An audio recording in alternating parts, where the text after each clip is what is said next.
ഏതാണ്ട് ഇക്കാലത്താണ്. ഒരൽപ്പം പഴയ കഥയാണ്. സായിപ്പന്മാർക്കിടയിൽ കുടുംബ ചരിത്രം എഴുതിവെക്കുന്ന ഒരു പഴക്കമുണ്ട്. പ്രഭു കുടുംബങ്ങളിലെ മൂത്ത സന്താനമാണ് സാധാരണ ഇത് ചെയ്തു വരാറുള്ളത്. വിദ്യാസമ്പന്നരായ മധ്യവർഗ കുടുംബങ്ങളിലും ഇത് പതിവായിരുന്നു. അതിൽ ചിലർ തങ്ങളുടെ കുടുംബം അതീവ പുരാതനമാണെന്ന് മറ്റുള്ളവരോട് ജാര പറയുന്നതും പതിവാണ്.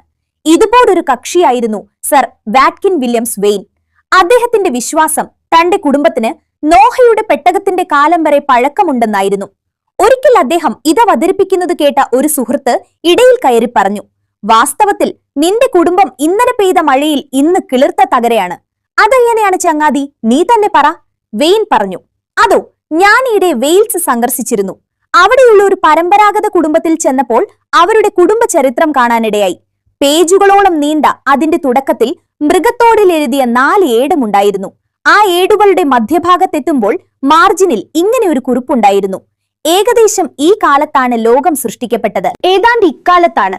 ഒരൽപ്പം പഴയ കഥയാണ്. സായിപ്പന്മാർക്കിടയിൽ